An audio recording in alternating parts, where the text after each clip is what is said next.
Hi, in today's Rust Club, we're going to be looking at two different ways to parallelize your code. First way, Rayon, is a library for parallelizing code across multiple CPU cores. So let's say you're doing some kind of complex mathematical calculation on 100 different inputs.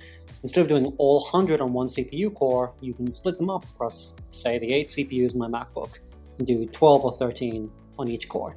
This is going to be much faster. On the other hand, Tokio is a library for parallelizing I/O, input and output, mostly internet requests. So it's going to be very slow to download, say, 100 different web pages at one time, all in sequence. So 100 different web pages one at a time. But Tokio lets you easily run all 100 downloads concurrently. So you start at one, and then when your operating system reports, hey, I'm waiting for this HTTP request to finish up, I don't actually have any work to do right now, so I'm just going to go idle. Instead, Tokio will start the next HTTP request, and it can batch them up so they can all be run concurrently. Tokio also lets you run your code in parallel. So you can, instead of doing all 100 concurrently, you can give your 8 CPU cores each little worker task, and then each of them can concurrently do 12 or 13 different downloads one time. These two libraries have different goals, because crunching math calculations is kind of different to doing I/O in parallel. They use different parts of your computer, of your hardware, and different parts of the OS. So the two libraries are somewhat different, and we'll see how in this video. One note before we begin. At around the 25-minute mark, I make a very stupid mistake. So we're going to watch that around 25 minutes in, and then you'll watch me kind of struggling for the next 15 minutes to work around it and eventually figuring out what the mistake was. That's just the joy of doing these Rust Clubs live and unprepared. You know, you get to see real engineers make real mistakes and debug them. So hopefully you find that interesting, or at least funny, if not educational, and not frustrating. But yeah, okay, let's get started. Nice. Okay, so I wanted to talk about parallelism and multi-threading today, because as we kind of keep going forward with writing Rust code, you know, one of the whole goals of the company is to make sure that the software is going to be way faster than legacy competitors. So I figured we should take a look at how you can do parallelism in Rust. And there's two ways I wanted to look at. I think everyone here has used Tokio a fair amount now. Tokio, you know, is kind of the standard async Rust library, but you can use it to do parallel processing just fine. You know, you can start a Tokio multi-threaded runtime, and then you can balance requests across each of those different runtime tasks. But there's also another library I wanted to look at called Rayon, which is really specifically designed around parallel processing of your data. Tokio is really built more for async work. So if you're not trying to do async I/O, and specifically like async I/O across a network, it might not be the right tool for the job. Whereas Rayon is really built for like data processing in parallel. So I'd say like my rule of thumb is I use Tokio when I'm trying to do asynchronous I/O across a network and do like multiple I/O operations across network at the same time without having a block on them. And I use Rayon when I have a huge amount of CPU work I need to get done, and I want to split that work across multiple CPU cores. Does that make sense? Cool. So let's start with a motivating example. We can just do something slow, like, I don't know, a Fibonacci function, right?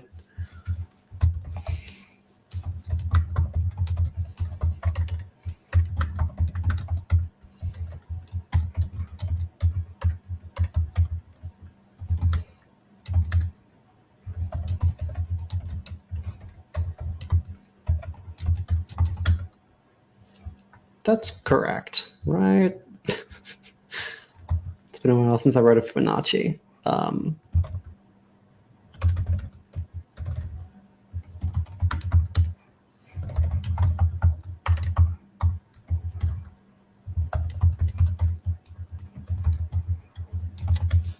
Yeah, that's probably right. Cool. Yeah.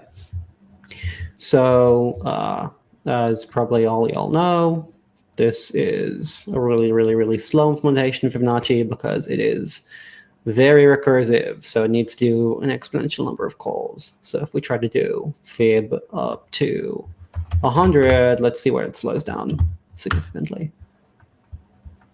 Let's print out the I as well.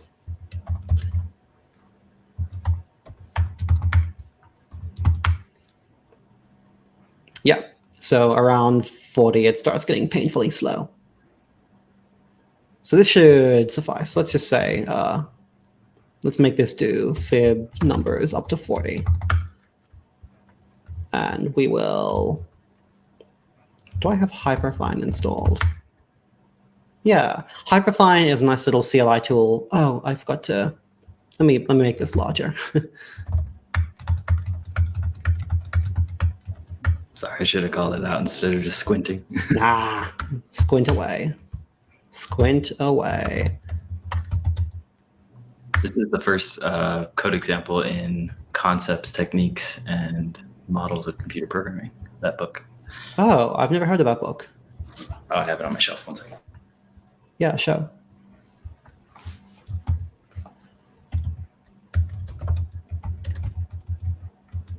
This one. Good. Huh. Who's the author? Van Roy. Okay. Yeah, never. We didn't do that in my university, at least. That's cool. Yeah. This is, I think, also in like structures and interpretations of computer programs. Hyperfine is a nice little CLI for benchmarking. So you can just benchmark some normal program. Also, if you haven't seen it, the TLDR tool is like a shorter version of the man page. So you can do like TLDR ls, and it gives you a couple of examples, or TLDR Hyperfine shows you examples how to use it. I basically never read man pages unless I'm trying to like do something that I shouldn't. If you need to open up the man page, you're writing too much bash. But yeah, we can use Hyperfine to check cargo run. What? That's weird. Okay, cool. So it's saying like, you know, it's really designed for some benchmarking something shorter than this, but let's try.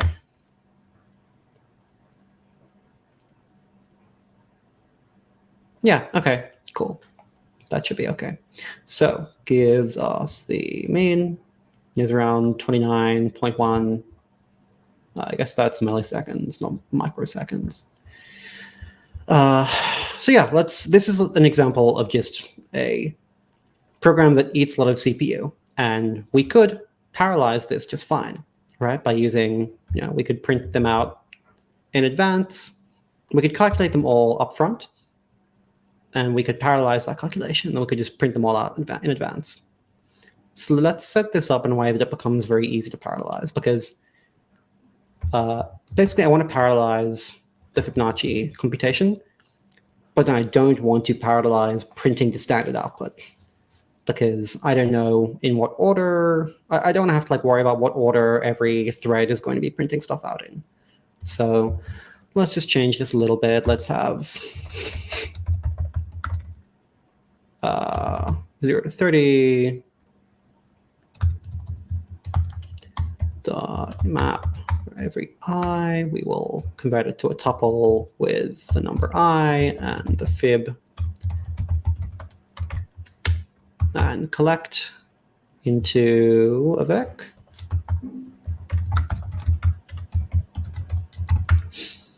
And now we just do for I number in fibnums.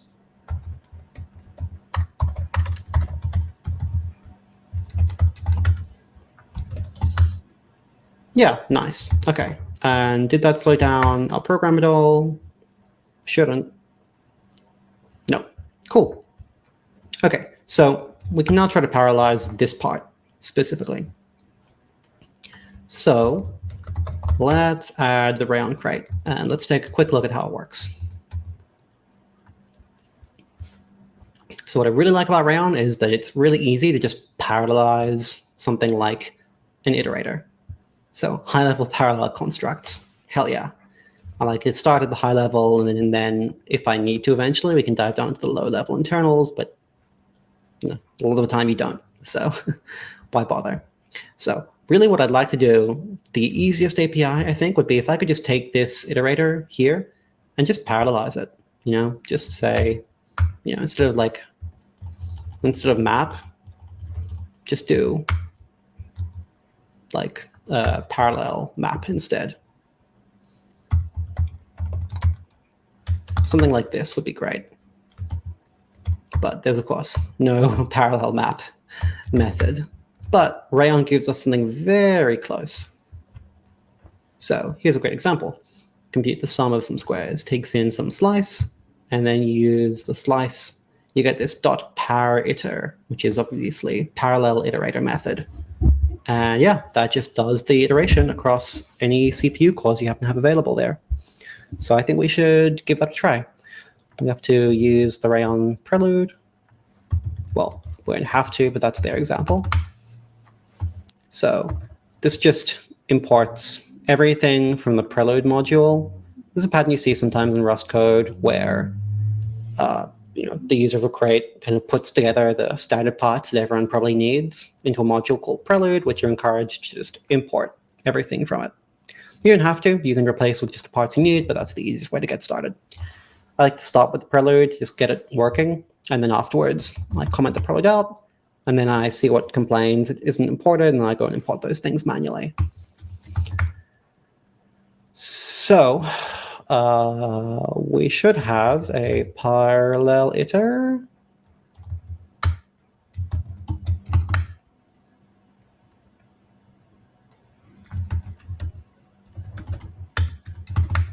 Let's see if it was that easy.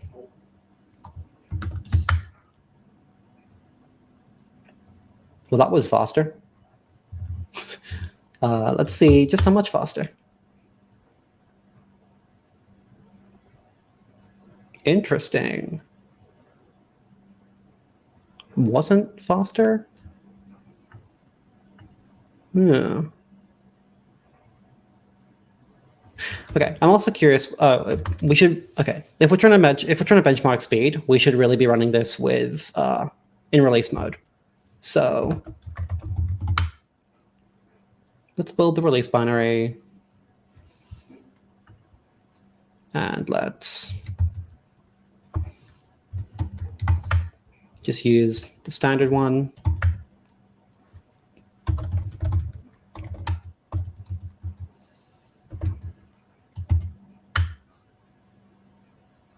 Okay, so in release mode, doing it on one CPU core,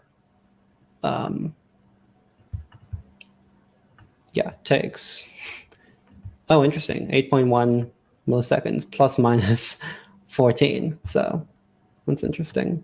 Could be, I guess, minus down to 0. Don't think it can take a -6 seconds.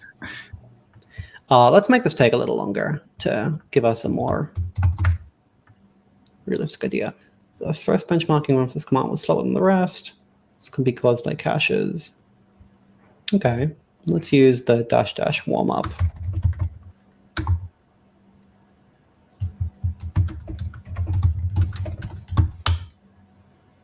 Oh, okay, yeah.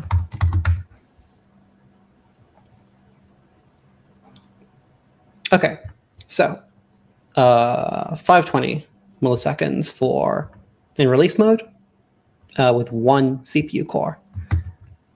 And if we use Rayon,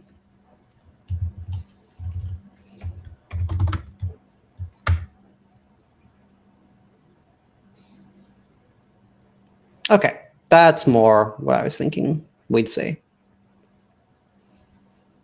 So obviously, splitting across multiple cores makes it go much faster. I'd like to kind of learn a little bit more here. Like, can we watch this happening if we do a really large one?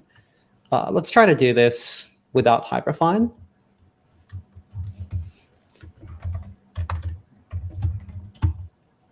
And let's slow it down so it actually takes some time that we can actually watch it happening. I don't know, 50?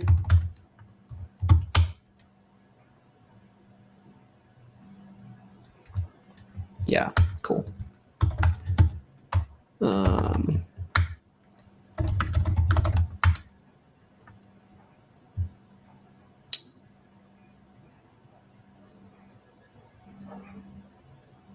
just installing btop so we can watch this happening. Okay.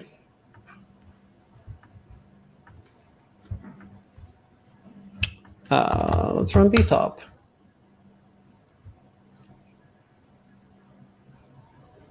Okay, and let's just resize this. Let's make it taller. This is the KDE terminal. This is its built-in multiplexing stuff. Okay, that is better. So here we can see the, I guess, 10 CPU cores that I have. Yeah, we can run this in parallel mode.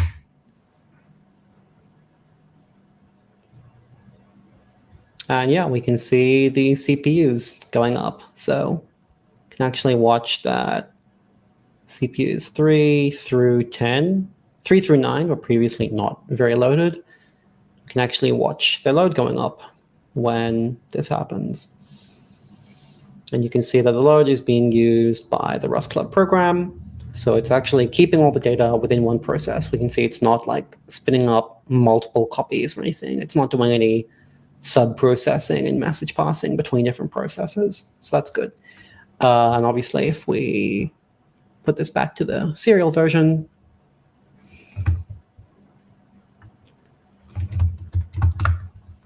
we're going to watch it take much longer and only on one core.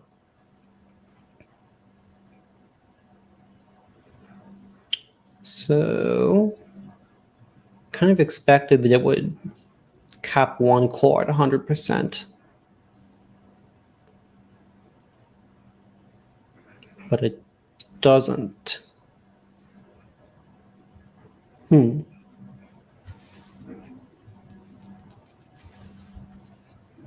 don't know. Okay, interesting. Anyone have any idea why it's not just making one of the CPU cores go to 100%? Could be how like macOS is handling, like at the kernel level, dispatching, the work. Like it's probably a time slicing thing, and so macOS may be just limiting you there with like the number of time slices you're getting per core. So you're probably not going to max it out just because of how it's built. That might be the case, yeah. Anyway, but yeah, so that's Rayon. I really like that you can just start using a parallel iterator really straightforwardly. There is some other stuff in there. There's obviously there's here. Let me find the actual slice, the actual trait we're looking for. Because this is the module. Yeah, there's a whole bunch of different traits you can use. So there's this parallel bridge. That's what actually converts iterator to a parallel iterator. So that's pretty helpful, obviously. Yeah, this way you can implement it for anything which can be made into a parallel iterator. So you just call the parallel bridge method if you want to do that. This is because they can only implement the Rayon traits for standard library types because of the Rust orphan rules. If you want to implement a trait on a type, you have to either control the trait or the type. You cannot implement someone else's trait on someone else's type, because then if the owner of one of those two wants to go and do their thing, I don't mean owner in the Rust kind of ownership sense, but say you have a crate with a trait and you want to implement your trait on someone else's type, yeah, you have to have at least one of them. I'm not actually sure if that's the correct way to phrase the orphan trait.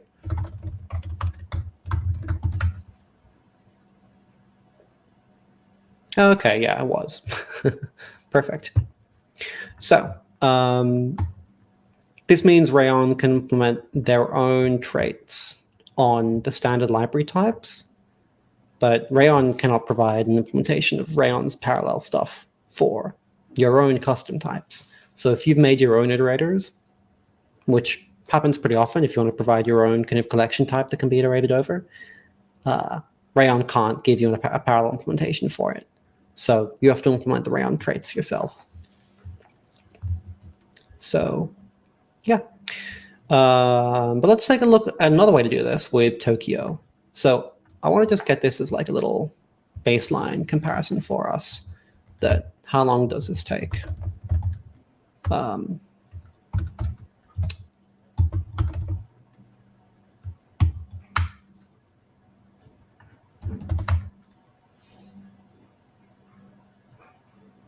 Oh, wait, shit, this is the really long version. We don't want that.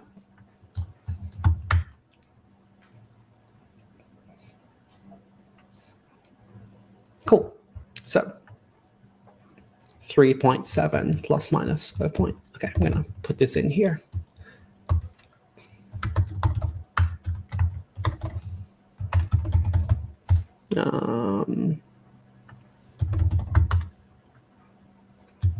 Cool. And now let's try with Tokio. Let's remove the Rayon crate and we'll add Tokio.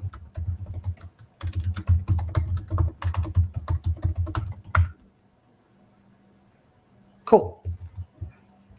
So no more Rayon preload.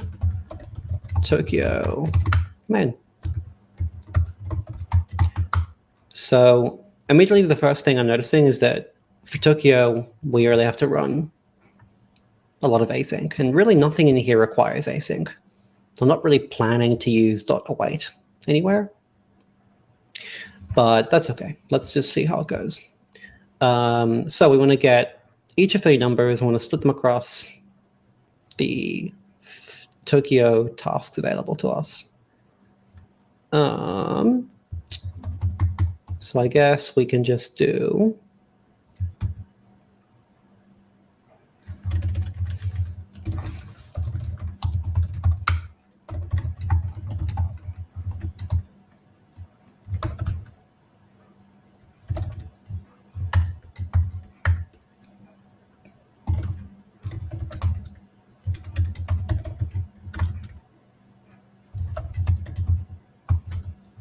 and then we have to collect them all somewhere.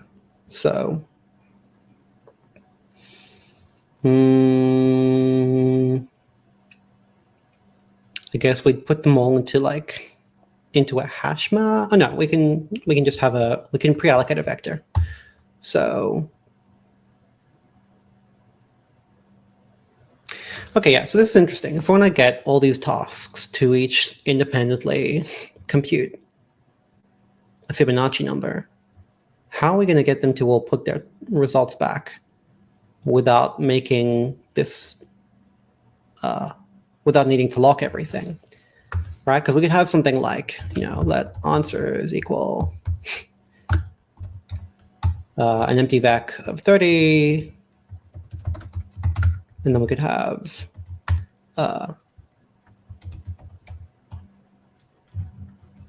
we could say each of these puts it in. So answers I equal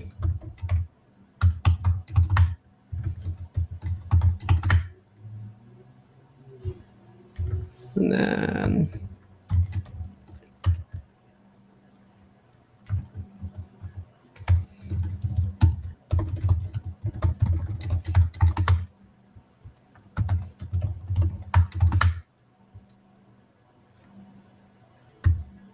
yeah, so we now have this problem of we don't want every single, every task requires the ability to mutate this array now. So I guess we could use a channel here. We could have each of them write their answers to a channel. So we could do something like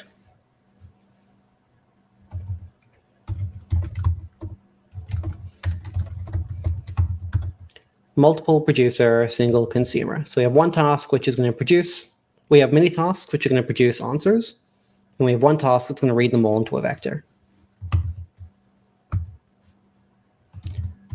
I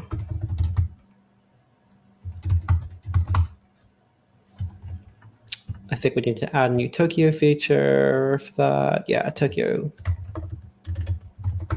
the sync feature.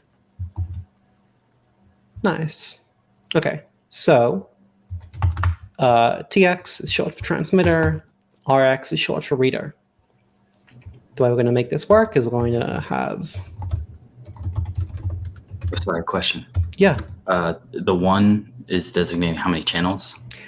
Sorry, the one is the buffer size of each channel. Buffer size, okay. Yeah. Once the buffer is full, attempts to send you messages will wait. Got it. Oh, cool. So that's how, like, it'll immediately wait as soon as it, because we need that to be just one. Because it should halt if someone's trying to write. Is that my... Well, this way each task can send a message, and then the buffer will be full, and it won't actually ever need to send a second message.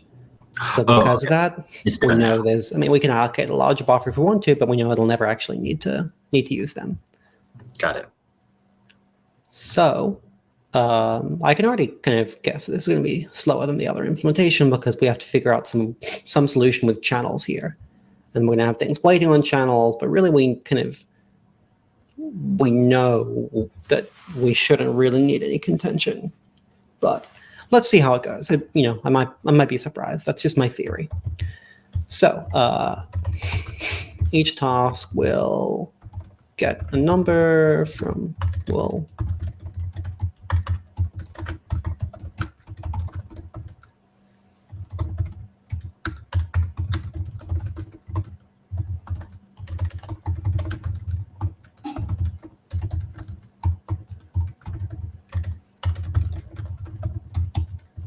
then down below, we'll have a reader that just reads over them.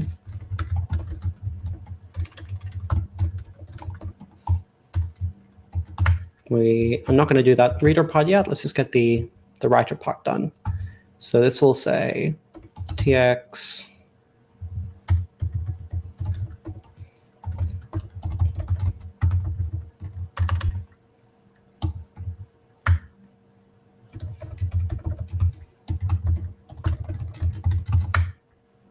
So we need to await on the channels because they are asynchronous. And then await, sending can fail. You see that sending returns a result with some send error. And as the docs say, the send is successful if the other end can receive it. But what if the reader end has already been dropped? What if the task that's waiting to read has already finished? Then the send can't succeed. And so the send error will just contain like a little error message saying the receiver hung up, and it'll give you back the T value because it was never sent anywhere. So that way, your code can take the value again. It can try doing something else with it. It can handle it or, panic, whatever you want to do. But in this case, we're going to make sure that the receiver always lives as long as possible, as long as it needs to. So here's where I'm about to make the stupid mistake. We're going to spend the next 15 minutes trying to figure out why. Take a look at the code, see if you can see what the mistake is. I'll give you a little hint. There's a loop that is never going to terminate. And if you want to just skip ahead to the solution, you can skip 15 minutes or so. I'll put a little note in the YouTube card. Yeah, have fun watching me mess this one up and try to figure it out. So we can now say for every value that comes through the reader,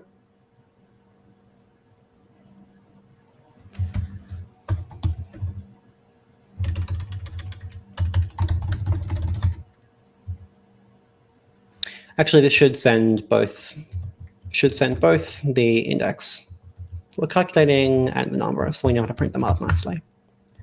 So let's say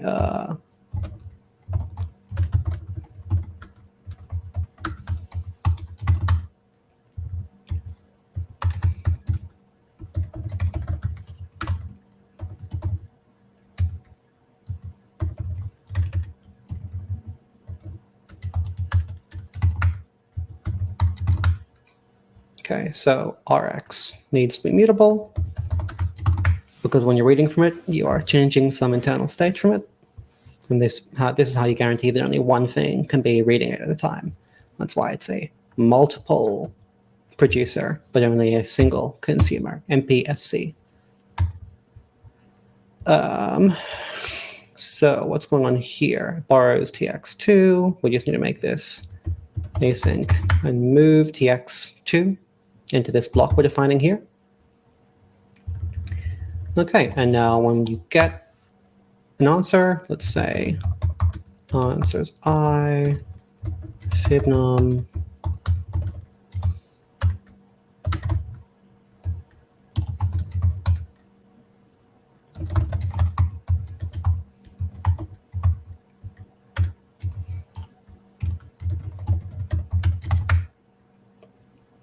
okay, so before we even run it, we see this is a lot more set up to kind of start all these tasks and then have another block to kind of read all of them. And again, I kind of say this is using the wrong tool for the job because you're not really doing anything that requires asynchrony. But you do often find in Tokio that you want to, you do have some tasks that you want to get done, and they may not even necessarily need to be async, but you already have this async system set up to run across all the different threads in your CPU, so why not use it? So I'm curious what the performance will be like.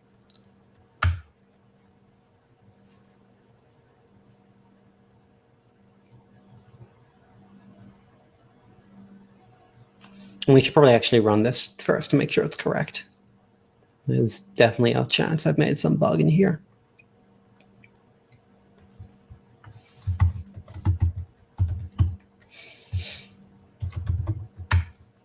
Let's make this into a little named constant.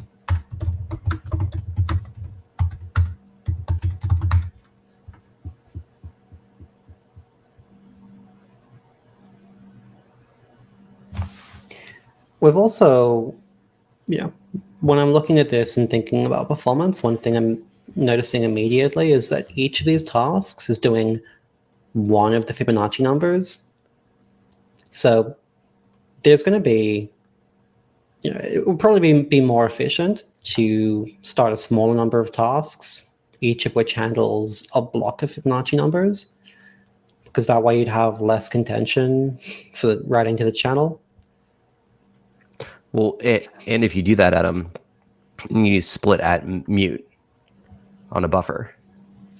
Split at mute. Where? How so? Oh, it's it's on a slice. So it'll take a mutable slice or array or whatever, and it'll split it into two non-overlapping mutable slices. So you can allocate a buffer of memory. You can split at mute that 4 times or whatever, pass each chunk to the subprocesses. They can write to their chunk, and then at the end, you'll still have your mutable slice. Oh, okay, that's cool. So, okay, I'm going to quit this because clearly something's taking too long here. But, yeah, this is clearly taking way longer than the other code did. And I don't really know why. I didn't expect it to take that much longer. Like, I think each run is going to take a minute or so based on how long the previous thing took. But I'd love to figure out why together.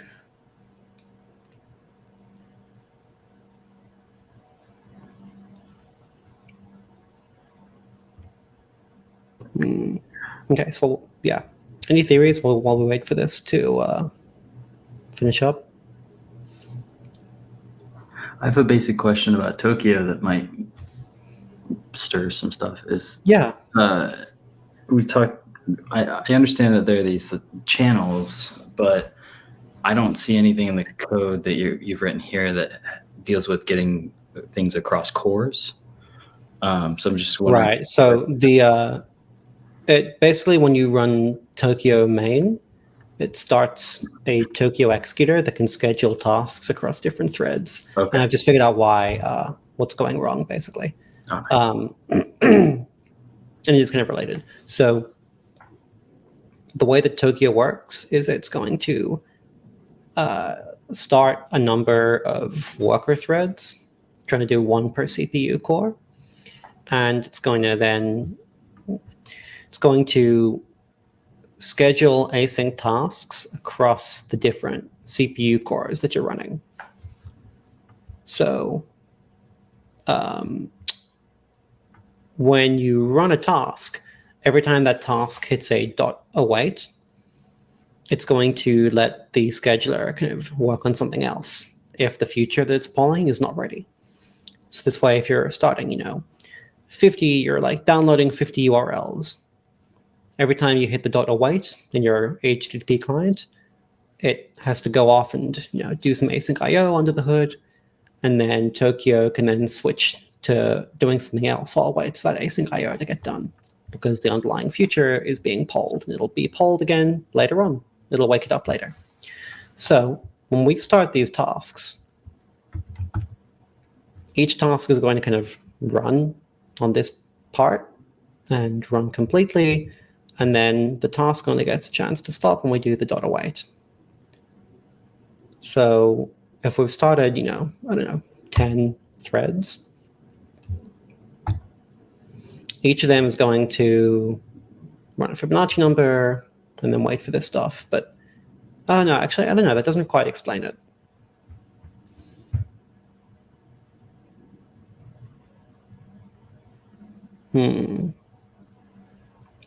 Yeah, to answer your question properly, basically each of these closures here, when you run Tokio task spawn, they put them onto different threads.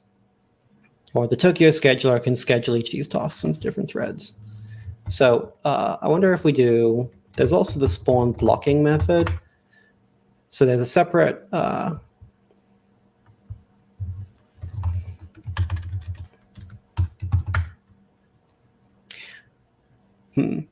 So let me get into this first. Spawn blocking, there's a different set of threads that are allowed to block.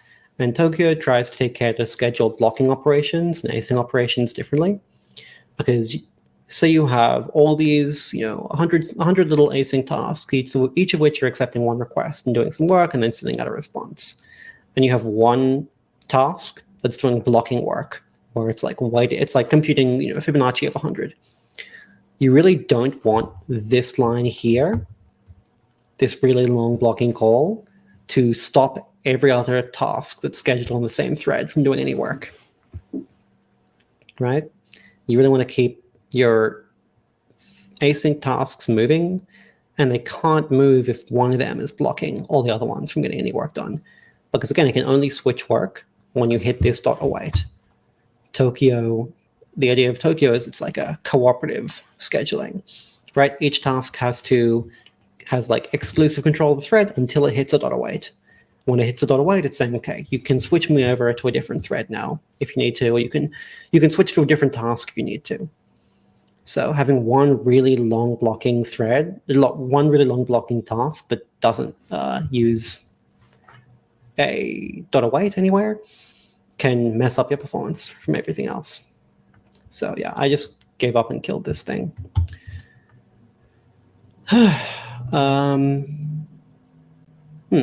Let's try with spawn blocking. So the problem with spawn blocking is that it takes a normal blocking closure, which means you cannot call .await on there. So instead of using the Tokio channels, we can use a crate called Crossbeam. Crossbeam channels are synchronous. They are happy to block until the sender is ready to receive them. They're not async. So let's change this to be a Crossbeam channel variant instead.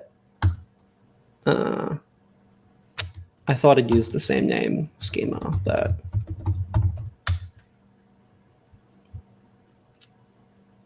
okay, cool. It's just called Crossbeam. Bounded or unbounded.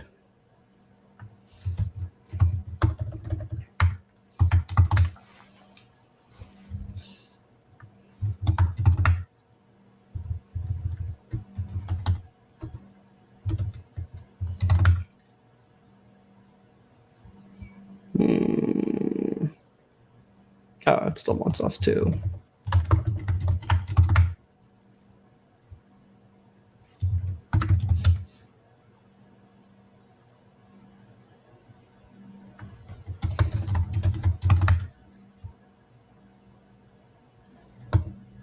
Oh, okay, right. I did the unwrap here already.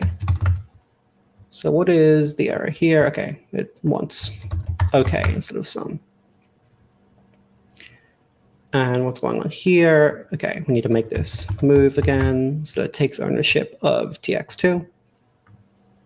And I guess this one does not need to make rx mutable. Okay, let's see if this works faster.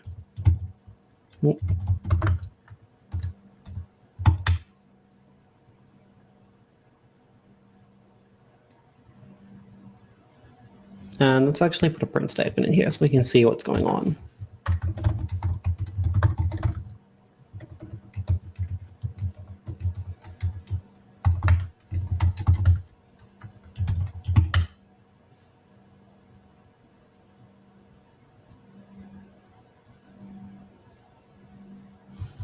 Okay, so yeah, we see the numbers are being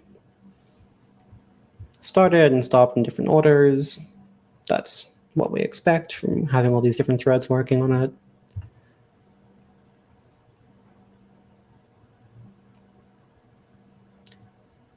So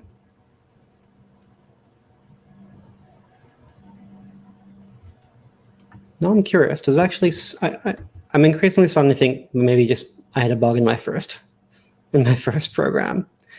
So let's try this out. Let's just see what was going on.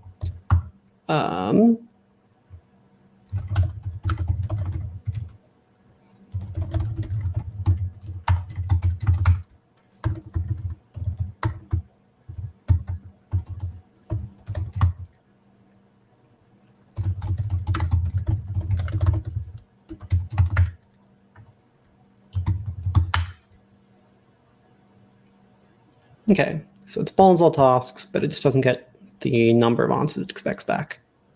Or it's blocked waiting for something here.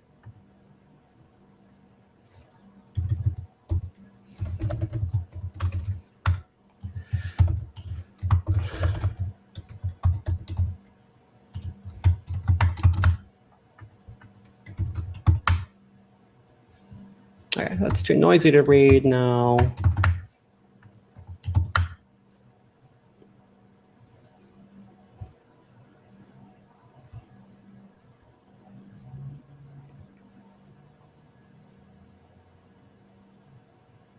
Seems like it's received everything.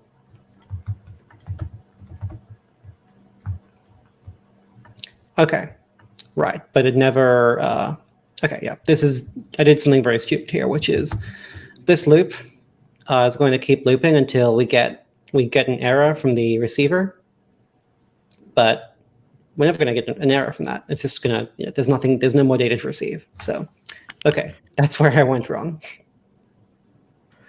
Now, is the fix for this to drop tx just above your loop? I don't think so, because you clone it, and so we have one lingering writer tx. Oh, yeah. Right? Yeah, maybe. Yeah.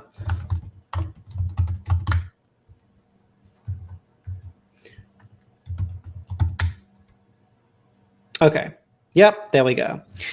So I'm sorry for what I said 10 minutes ago about Tokio doing something stupid here. In fact, as usual, I was the one doing something stupid, and we should have tested this with a much smaller number first to make sure it was plausible. But, here we at least get a chance to try out another way to do message passing in Rust with Crossbeam. So I have a question. Yeah. Why did we have to clone TX? Yeah, right. I just missed the reasoning there. So that is how you allow multiple producers to all add something to the channel. Because it only creates one in that tuple, and you have to clone it to create multiple. So so TX is of type sender, and sender is not copy. So if you want to use a sender in some other task, well, you're moving it. We said here explicitly we are moving it into something else, and the .send method. We can probably actually. Well, yeah. Let's see what happens if we try to remove this move. So closure may outlive the current function, but it borrows tx too. Yeah. So if we did this here, we're going to get the same kind of error, which is basically we're borrowing tx in each of these closures here. And that would be okay, but we don't know when these closures are going to end. Yeah. What if tx is dropped while these closures are still processing? So instead, we clone them, and we give each of these threads its own value, its own cloned copy of tx. Nice. Yeah. And that way, we don't get any lifetime errors, and under the hood, it's making sure that when you clone them, it sends them all to the same channel. That's just how the API is designed, basically. Okay, so now that we've fixed our program to actually run correctly, let's again try benchmarking. And we can see it. We could go back and see the normal Tokio spawn way if we wanted. Yeah. So we're going to use Tokio with this kind of spawn blocking, and then we're going to go back and look at the async way. Okay. So here we get mean of 4.5 seconds. So, and it doesn't really make any sense to use Tokio here because we're not doing any awaiting at all, right? It doesn't really make any sense at all. So we literally don't have a single await in the program. So absolutely correct that this is a bizarre Frankenstein way to do it. So let's do kind of the proper Tokio way. Let's remove Crossbeam. Wait a minute, fuck it, I want to keep it actually. So Tokio MPSC sync MPSC. And we call await here.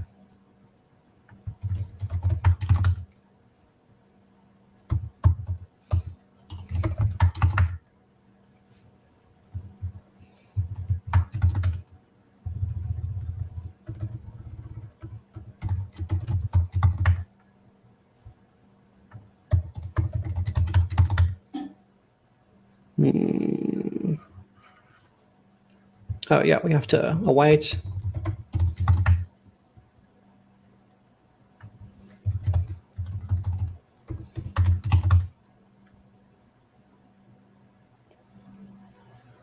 Oh, interesting. Yeah, let's just remove this on wrap here.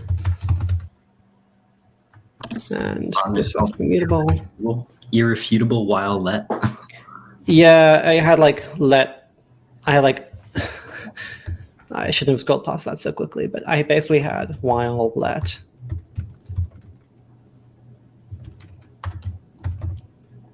This will always match. You're so right. your while loop will always go because I was unwrapping, which would mean that when the loop should have ended, it would have just panicked instead on the unwrap. Okay, so let's just make sure this actually runs.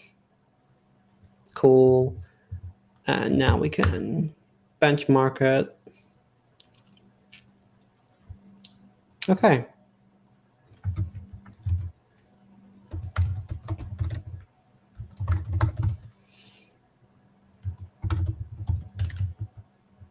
Nice.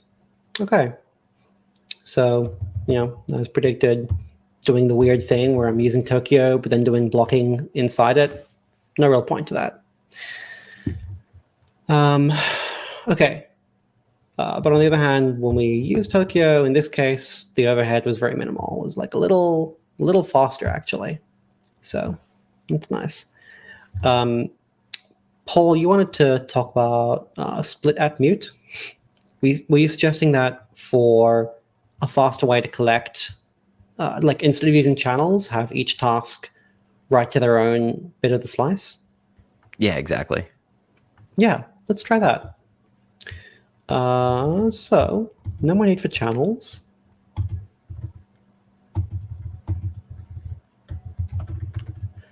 But we'll need to give them all their own piece of the slice. So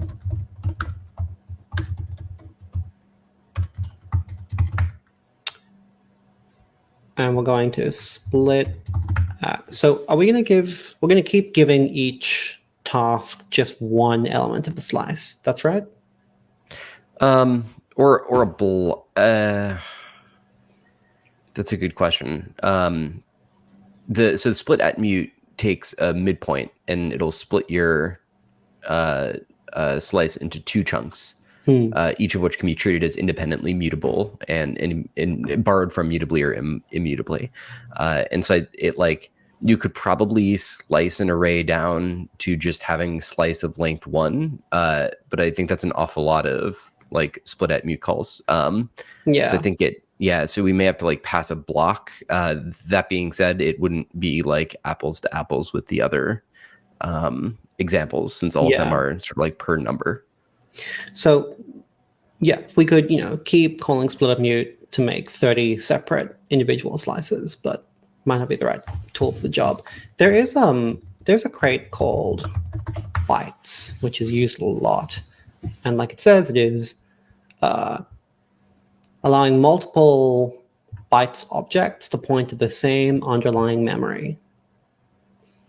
So they give the example that you can split the buffers, and you can have, what are they doing in this case? They make a kilobyte of memory and then put some data into it.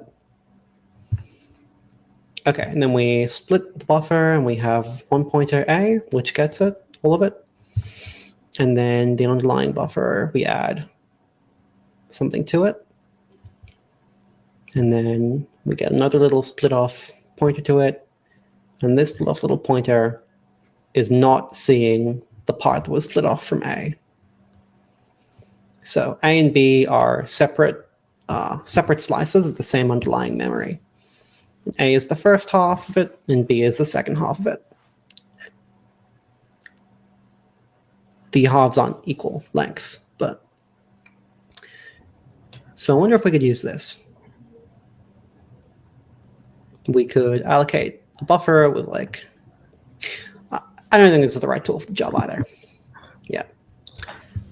What you could do is just have... we could manually spawn, say 8 tasks or 4 tasks and just give, what divides 30 nicely? 6 tasks, each of which has 5 numbers to compute.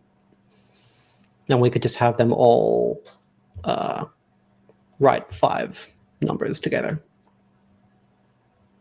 What do y'all think about that? No, it's a no from Frank. Didn't know I could do that. Huh? I didn't know I could do that. I didn't mean to do that. Well, I am curious whether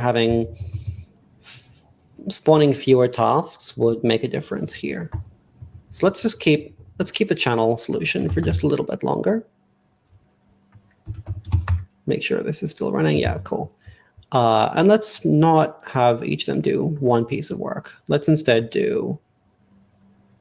So we have to be careful here, because the naive thing I was about to do is to give, from the numbers of 0 to 30, like one task handles the first 5, the next task handles the next 5, and the last handles the last ones. But obviously that would mean that the last task does almost all the work. So it would not be a very good, efficient way to split it across CPU.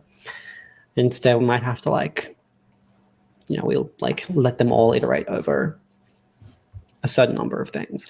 But this is again kind of demonstrating why I like Rayon, because I don't have to think about these kind of details to the same degree. Yeah, that seems like a part of what I struggle with parallelism is kind of similar to the problems I've voiced with you about testing UI stuff. Like this, it feels like you have to know a lot of stuff about working in an unknown environment with these parallel.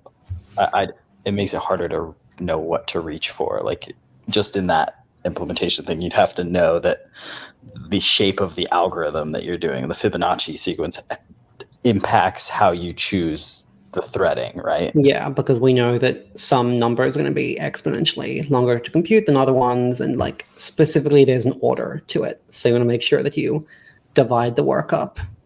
So how do you do that as an engineer? Like whenever you're faced with, okay, I want to parallelize, how do you, I guess you have to start breaking down the problem into, I know that for some reason, there's a Fibonacci sequence in here, and those tend to get ballooned. I mean, the way that the kind of more realistic solution I take to this is like, you want to think about, when you're trying to parallelize some work, you have your work broken down into units. In this case, we're dealing where each unit is computing a Fibonacci number, but the other practical example from my work, at least, was I built like a ray tracer as a little graphics project, and each ray tracer, the ray tracer computes what each pixel of the output image should look like, and so each pixel is computed totally independently, so it makes sense for them to be parallelized. And in that case, I knew that each pixel was running the exact same algorithm, so there was no difference between them. So the way I would think about this is just when you're trying to parallelize a number of units of work across a CPU, you've got to think about like, are all these units of work going to take the same amount of resources? They're all going to be like the same cost, basically. And if not, how do I ensure that I balance them across the CPU cores properly? And this isn't even just a parallelism problem. This happens in web servers as well, right? Like you have a load balancer that's splitting up requests and distributing requests across different backends.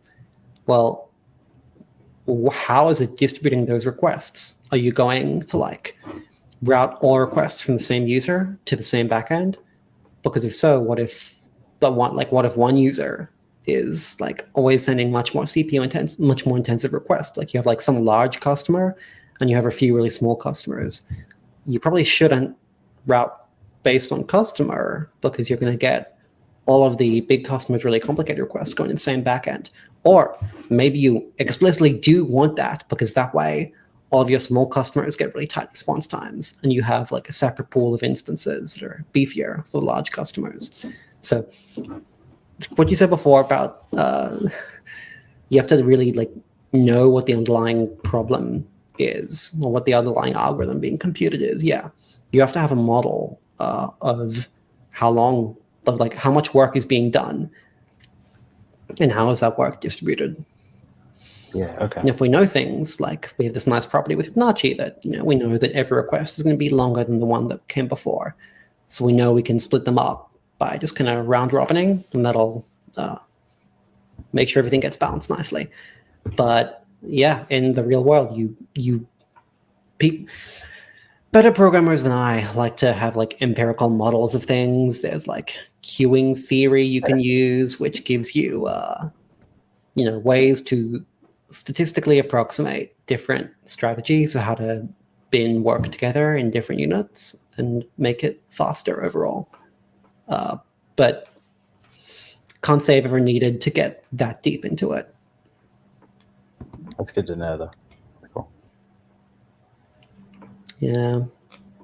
Even with Rayon, I'm curious how Rayon is parallelizing the Fibonacci code, because if Rayon is, like giving each task in order, you don't want to have, if Rayon is like doing a round robin kind of thing where every element of the iterator is going to a different thread, the first element, like, if it's round robining the number of threads and iterated elements available, then it's going to distribute them effectively. But on the other hand, if Rayon is saying, take this slice of 30, I know in advance the fixed number of elements here, and I know it's going to take 30, so I can batch them all together, then you're going to have a batch that's horribly uneven. So I am kind of curious about this. Yeah, I also want to try doing this without Rayon or any other libraries. I want to try doing this just with the Rust standard threading stuff. How's that sound? Cool. Because that should provide us with a way to really see the difference between different strategies for batching these. So, no Tokio. let's just do this ourselves. So the first thing we have to think about is how we're going to get these answers back. Where are we going to store the data in a way that is compatible with Rust's mutation rules, the burrow checker.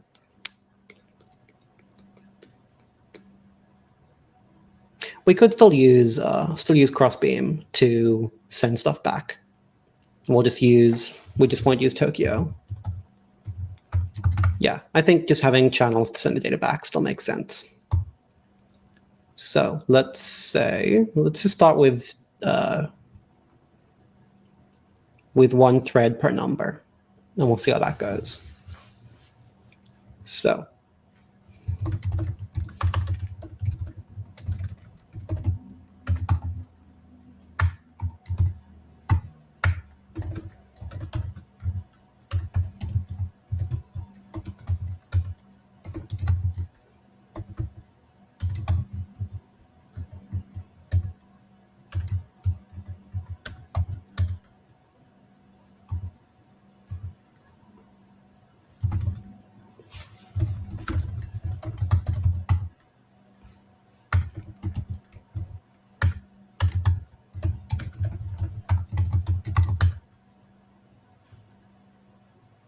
okay, what's going on here? Let's get rid of this.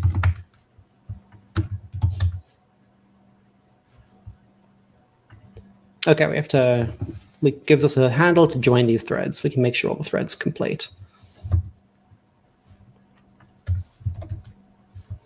So let's say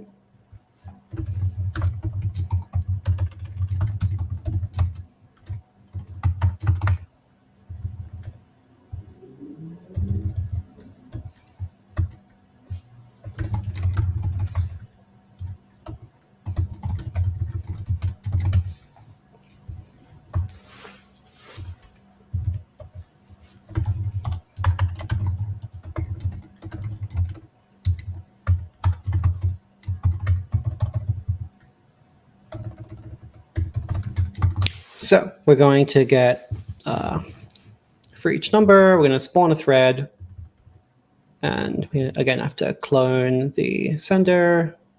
So let's make that.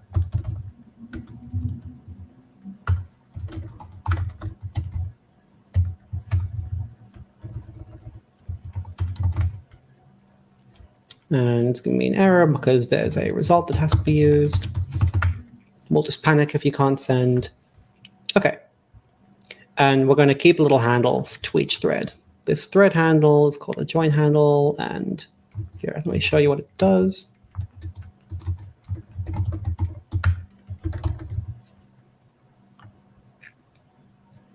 Yeah, permission to join a thread, basically, to block until the thread has terminated. So we're going to start each thread. The threads are going to do their computation. Then we're going to make sure that each thread finishes.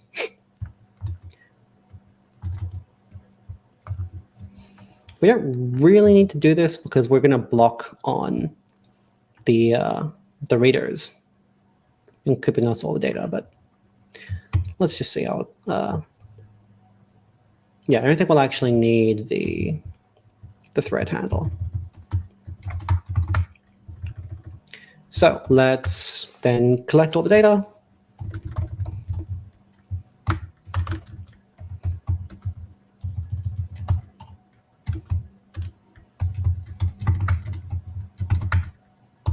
And then we're going to wait to read 30 times. And we should probably give this channel more room to buffer, all right? Because if, say, 10 threads complete before we start reading, we don't want those threads to be blocked. I'm going to give this, let more values come in and keep them buffering. So let's let them buffer all 30 if they have to. So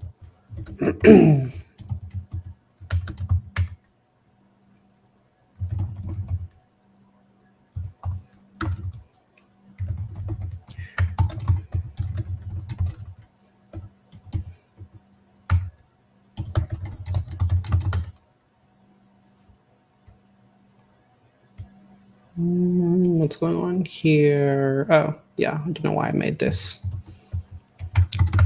Okay, cool. Let's see if that works. Seems to work. Nice. And let's see how fast it is.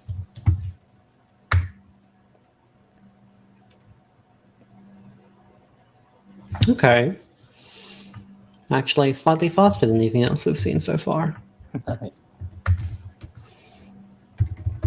With a narrower margin.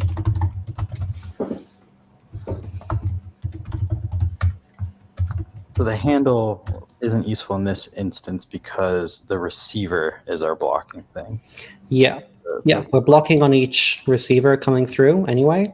And we know that by the time the receiver is sent, we don't even care if the thread is still running, right? It might like theoretically get parked or put to sleep after sending. But at that point, I don't care if it's finished. I don't need to know. The only useful thing I needed from it was this, was sending. But on the other hand, you know, you can imagine if they were all, say, mutating some shared block of memory, like if we had a big mutex around an array, then I would need to make sure that I waited for every thread to complete. And then I would need to store the thread handle in an array and wait and join all of them. Yeah, okay. Does it make sense? Yeah, kind of. So that worked out fine. I am curious what happens if we try to give them a batch of things, just as one last comparison point. So let's say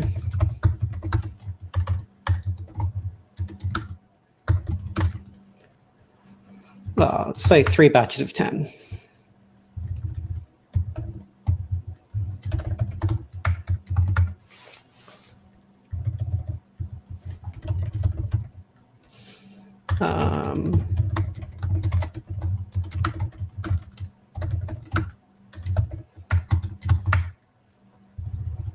So we'll start the right number of threads, and then we will don't actually need this, so we'll say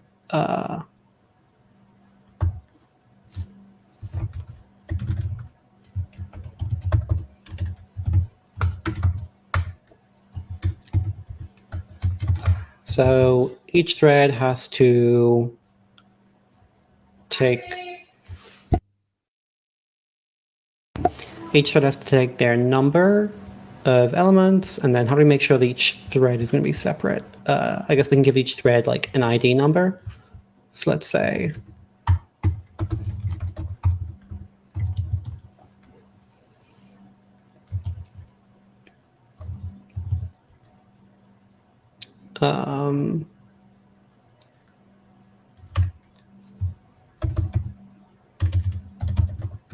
something like this.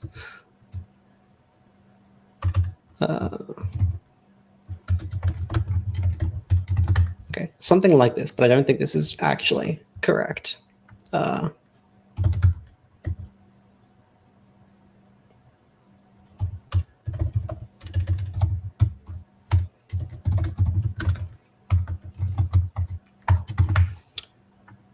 What I'm trying to do here is make sure that each of them get a fair slot in the array.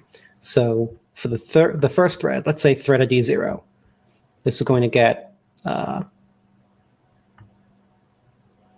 okay, no, it clearly has to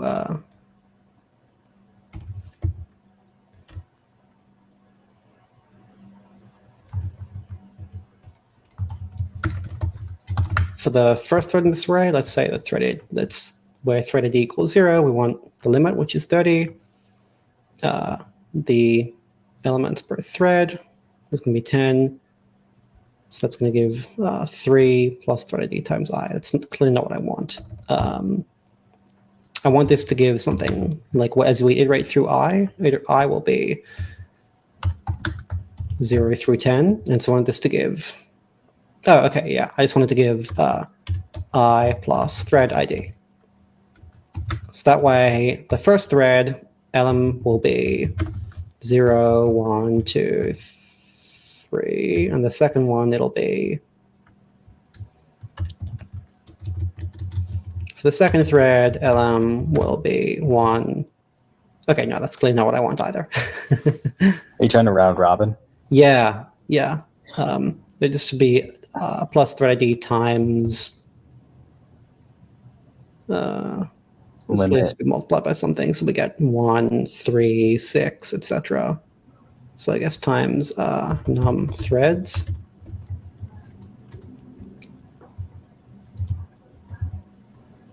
I times num threads plus thread ID. So that would be when the number of threads, okay, that's constant. Be 0. So this will be, 0. And then when I is 1, we get 3. And then when I is 2, we get 6. And then the second thread will get, we'll be adding, okay, I think this is correct finally. Okay. Whoop. Yeah, thread ID is an office. That's good. What happened to thread ID? There we go. That's what I was trying to get to. Okay, let's see if that is correct after that horrible display of terrible mathematics for me. Clearly not correct.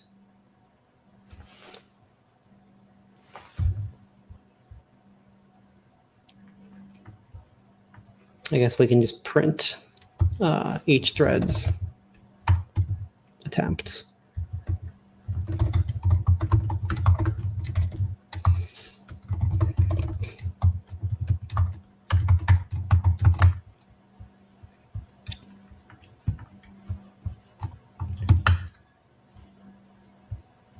Okay, yep, that's not what I want at all. I want it to be 0, 3, 6, etc.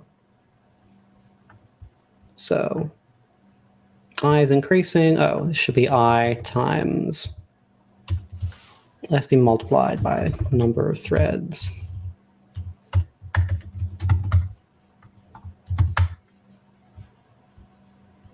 Three, 6, 9, thread 1 calculates 4, 7, 10.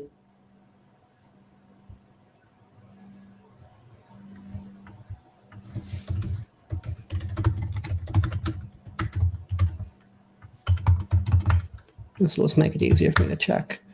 Thread 0 is calculating 0, 3, 6, 9. Thread 1 is calculating 1, 4, 7. And thread 2 is calculating 2, 5, and 8. Okay, so this seems correct to me. So what is going on here? Why is it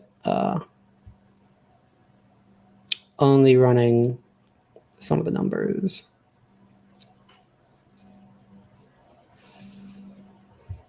Let's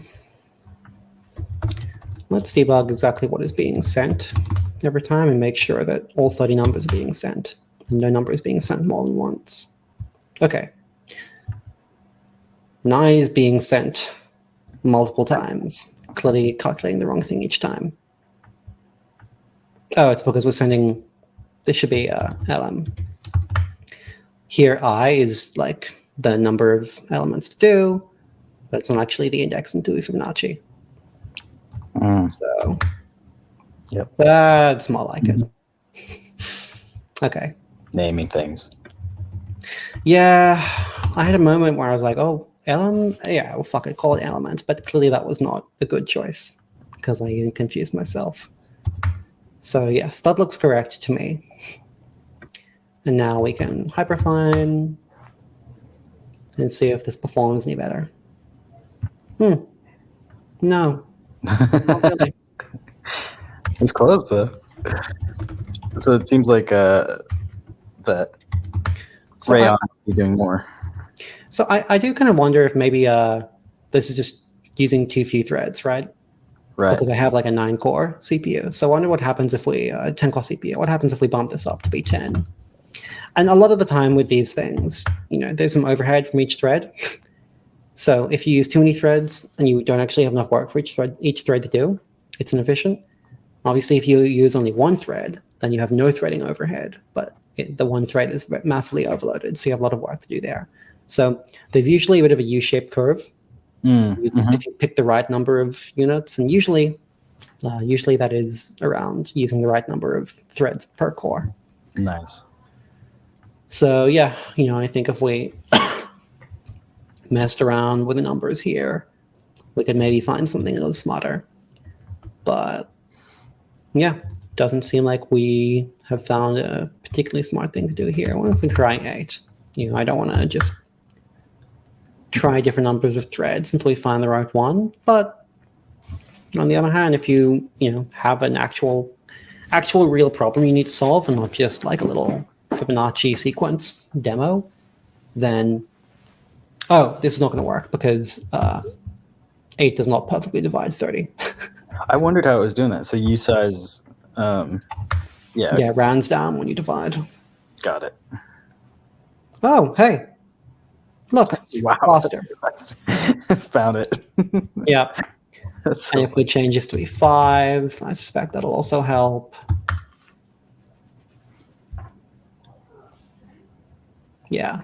pretty close. Yeah. Yeah. It's better. That's It funny. was better. So yeah, we've found a slightly optimal version. But yeah, let's not focus too much on the specific numbers, even though I was able to write the fastest code possible. So technically makes me better than anyone who works on Tokio or Rayon, right? That's how this works, right? Smaller number means better programmer, right? Yeah, right. Yeah. Was the magic number 6? The magic number was 6, Yes, yeah. indeed. Well, I used a on highly an scientific process called trial and error. Sorry, no, that doesn't sound fancy enough. It's called empirical analysis. on an M2 Mac, there are 6 high performance cores, and the rest are low performance cores.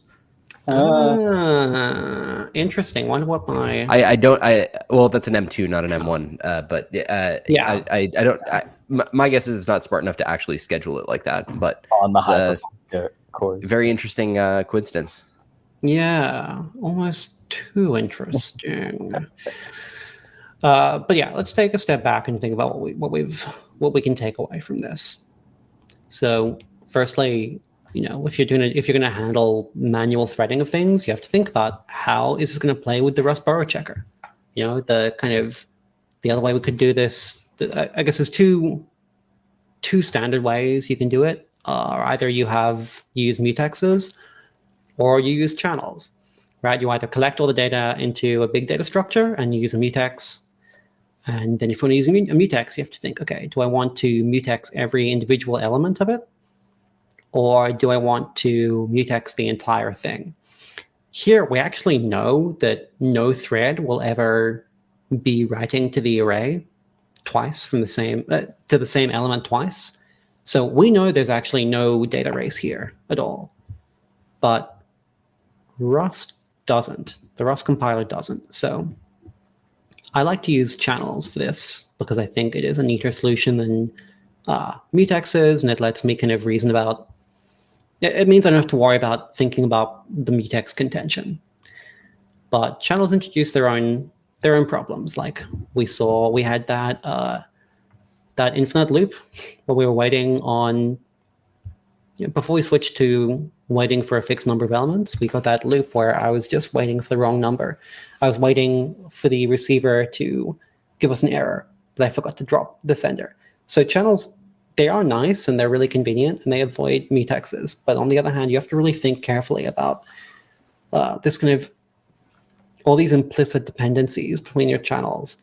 And that's simple enough for a small problem like this, but I even got tripped up on a small problem like this. When you have these complicated systems where you have different pairs of channels and you have some tasks that are reading from a channel and writing to other channels. Paul, you remember we had like a little bug in the API around this stuff, right? Where we had trying to select around a couple of different channels. Yep. And I've certainly created the same kind of bugs at Cloudflare, especially when you're trying to proxy HTTP requests, when you're trying to read data from a request and then send it off as your own proxy to an upstream and then get the data back from the response and then send the data from the response back to the original caller. So you get these complicated situations and then you have this kind of implicit graph and then you end up kind of drawing little diagrams to yourself showing how the data is flowing around. And man, it can definitely become hard to reason about unless you're very careful. So, not that the other solutions are necessarily easy to reason about, but this is just kind of the danger of, the great power and danger of parallel programming. The other things we looked at like asynchronous approach channels versus the synchronized approach or blocking approach, and whether to use async or not. And ultimately, you see why, I'm sure you see now why I like Rayon, right? Because it really just, it simplifies everything for you. You just have some iterator and you want to do it in parallel. But it does definitely bother me a bit that I still don't know the details underlying Rayon. Because what if it scheduled all of those really large Fibonacci numbers onto the same thread? That would not have been good. That would have meant that we'd still be waiting the same amount of time, and we'd also have all the overhead from the iterator in the first place. I think Rayon might use work stealing for this exact kind of problem. I gotta find like design docs for Rayon or something, but FAQ. Here, how does Rayon balance work between threads? Yeah, cool. So work stealing is great. So you have simple threaded worker pools available. While a thread is busy, other threads might come and steal other work from the queue. So say you wind up in this situation where we're scheduling each, like thread 1 gets the first 10 elements, thread 2 gets the next 10, and thread 3 gets the final 10. That is not ideal, but it's actually okay because while one thread is busy with a really large Fibonacci number, the other threads that don't have any work to do will go and steal the large Fibonacci numbers that are remaining from its queue. So this really, really, really helps with latency. Tokio does the same kind of thing, by the way. If you use multiple threads on the Tokio runtime, the other threads can steal work. So if you have a bunch of really large requests coming to your server that are all going to take a long time, and you have one thread that happens to receive them all, the other threads, which don't have any tasks to run, will go and steal tasks from the backlog of the thread that's held up. So work stealing is really, really great for minimizing latency.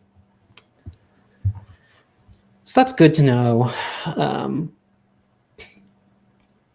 But obviously it would be even better to not have to worry about the work stealing at all and to be able to give Rayon the tasks in the right order. I actually kind of wonder if we like randomly shuffled the array before doing the Rayon, whether it would be faster. But we're already going way over time for this, so I don't want to dive too deeply into that. Any questions or any thoughts anyone had about this stuff? No, seems hard. Well, it's really not. It's not as hard as it should be. I really like Rayon. That's a good way to put it. Yeah. I mean, there are like really simple wrappers to give you like sane defaults, like Rayon here. When you have a lot of CPU bound work, you put it into Rayon. If you have a lot of IO bound work, you put it into Tokio.